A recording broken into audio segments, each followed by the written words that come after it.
Student, स्वागत है आपका इस वीडियो में। इस वीडियो में हम लोग फिजिकल साइंस का चैप्टर पीरियोडिक टेबल पढ़ेंगे और ये वीडियो हमारा पार्ट 1 होने वाला है।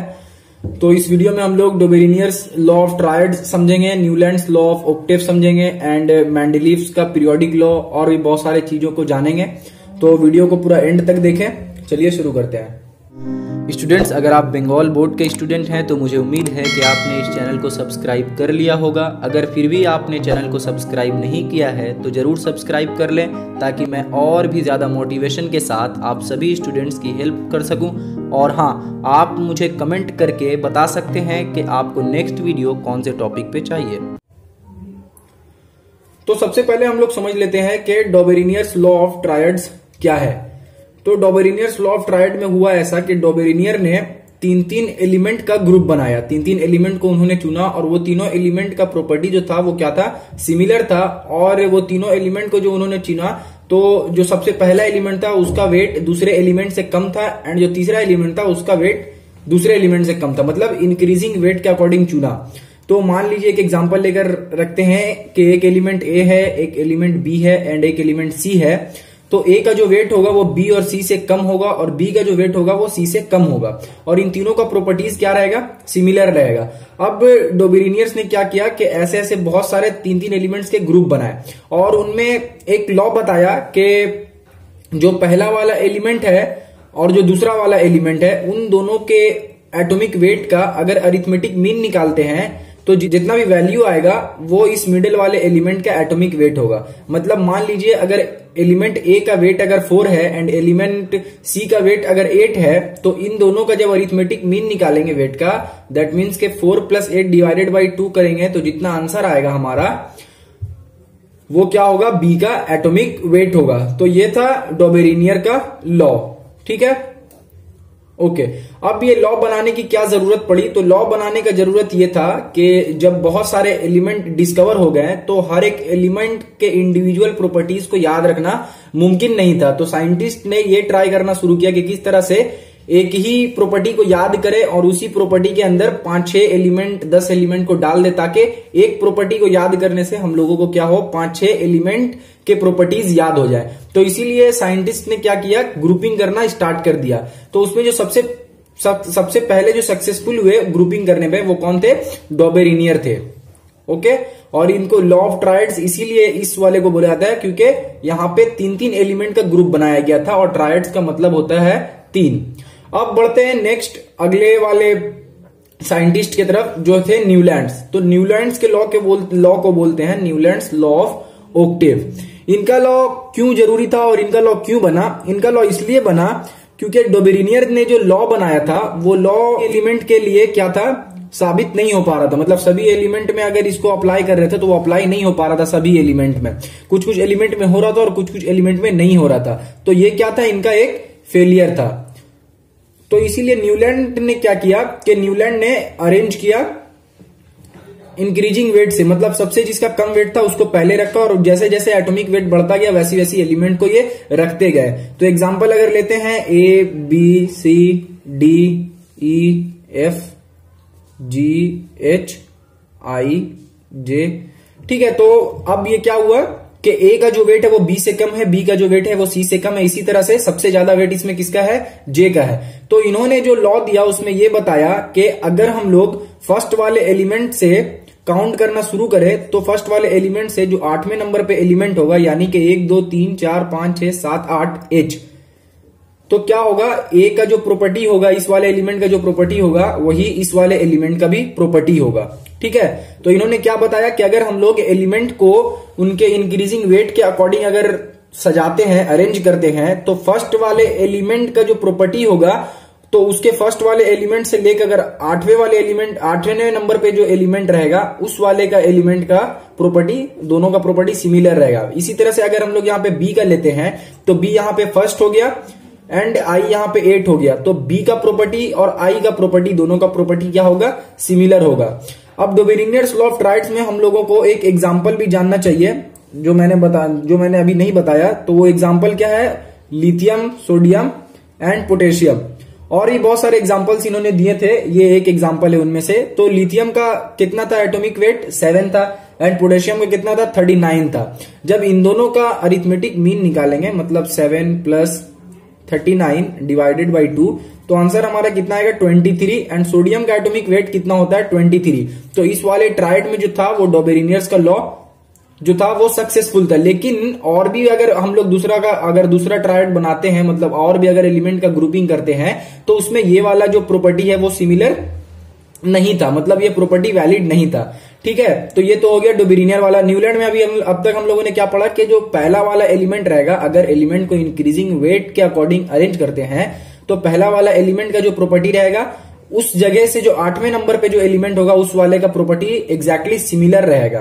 ठीक है, अब इसका भी एग्जांपल ले लेते हैं। तो इसका एग्जांपल है hydrogen, lithium, beryllium, boron, carbon, nitrogen, oxygen, fluorine and sodium. अब यहाँ पे क्या है, हाइड्रोजन यहाँ पे कितना है, नंबर 1 पे है एंड हमारा 2 3 4 5 6 7 8। फ्लोरीन कितने नंबर पे है, 8 नंबर पे है। तो जो हाइड्रोजन का जो प्रॉपर्टी होगा वही यहाँ पे फ्लोरीन का भी प्रॉपर्टी होगा। जो हाइड्रोजन का प्रॉपर्टी होगा वही यहाँ पे क्या होगा, फ्लोरीन का प्रॉपर्टी होगा। और जो प्रॉपर्टी यहाँ पे लिथियम का होगा वही प्रॉपर्टी यहाँ पे सोडियम का होगा। अब यहाँ पे जैसे आप लोग नोटिस कर रहे होंगे कि हाइड्रोजन के बाद हीलियम आना चाहिए, लेकिन यहाँ पे हीलियम नहीं है। वो इसलिए नहीं है क्योंकि जिस वक्त न्यूलैंड ने लॉ ऑफ ऑक्टेव दिया था उस वक्त इनर्ट गैसेज जो है वो डिस्कवर नहीं हुआ था, तो इसीलिए यहाँ पे हीलियम नहीं है। ओके, अब हम लोग बढ़ते हैं नेक्स्ट लॉ की तरफ, जो किसने दिया था, मेंडेलीव ने दिया था। तो मेंडेलीव का पीरियोडिक लॉ क्या था, मेंडेलीव ने बोला कि अगर एलिमेंट को हम लोग इंक्रीजिंग वेट के अकॉर्डिंग अगर अरेंज कर देते हैं, जो भी एलिमेंट है उसको इंक्रीजिंग वेट के अकॉर्डिंग अगर हम लोग अरेंज करते हैं तो एक सर्टेन इंटरवल पे क्या होगा, एक सर्टेन इंटरवल पे एलिमेंट का जो प्रॉपर्टी है वो रिकर करने लगेगा। मतलब कि अगर मान लीजिए इस तरह से अरेंज करते हैं इंक्रीजिंग वेट के तहत ABCDEF, तो F के बाद अब मान लीजिए यहाँ पे G आ रहा है, EFG आ रहा है, तो G को यहाँ पे लिख देंगे। अब होगा ये कि जो A का प्रॉपर्टी था वही G का प्रॉपर्टी था। ठीक है, अब इसी के बाद HIJKL, अब M का जो प्रॉपर्टी होगा वो G के तरह और A के तरह होगा। तो इन्होंने बोला कि अगर एलिमेंट को अकॉर्डिंग टू इंक्रीजिंग वेट अगर हम लोग अरेंज करते हैं तो क्या होगा कि सर्टेन इंटरवल के बाद जो प्रॉपर्टी होगा वो रिकर करेगा, मतलब जो प्रॉपर्टी होगा वो खुद को रिपीट करना शुरू करेगा। और जो A के बाद जो B आ रहा है, इन दोनों का जो डिफरेंस होगा वो एक पर्टिकुलर डिफरेंस होगा, और वही डिफरेंस B और C में भी रहेगा, और वही डिफरेंस C एंड D में भी रहेगा, एंड वही डिफरेंस D एंड E में भी रहेगा। ठीक है, तो इसको क्या कहते हैं, इस वाले प्रॉपर्टी को पीरियोडिसिटी कहते हैं। ठीक है, इस वाले प्रॉपर्टी को क्या कहते हैं, इस वाले प्रॉपर्टी को पीरियोडिसिटी कहते हैं। मतलब एक सर्टेन इंटरवल ऑफ टाइम के बाद क्या होगा, प्रॉपर्टी जो है वो अपने आप को रिकर करना शुरू कर देगा, मतलब कि वापिस से सेम प्रॉपर्टी दिखाना शुरू कर देगा। अब मेंडेलीव का पीरियोडिक टेबल समझ लेते हैं। तो मेंडेलीव ने जो पीरियोडिक लॉ दिया उसी के अकॉर्डिंग उन्होंने क्या किया, पीरियोडिक टेबल बनाया। ठीक है, मेंडेलीव ने जो पीरियोडिक लॉ दिया उसी के अकॉर्डिंग पीरियोडिक टेबल बनाया। एंड जो मेंडेलीव का लॉ था वो क्या था, एटॉमिक वेट, मतलब इंक्रीजिंग एटॉमिक वेट के अकॉर्डिंग में उनको सजाना था। तो उस वक्त टोटल नंबर ऑफ एलिमेंट कितना था, टोटल नंबर ऑफ एलिमेंट 63 था। जिस वक्त मेंडेलीव ने अपना पीरियोडिक टेबल बनाया उस वक्त जो डिस्कवर्ड एलिमेंट था टोटल वो 63 था। तो उन्होंने इन 63 एलिमेंट्स को 9 ग्रुप्स एंड 7 पीरियड्स में अरेंज कर दिया।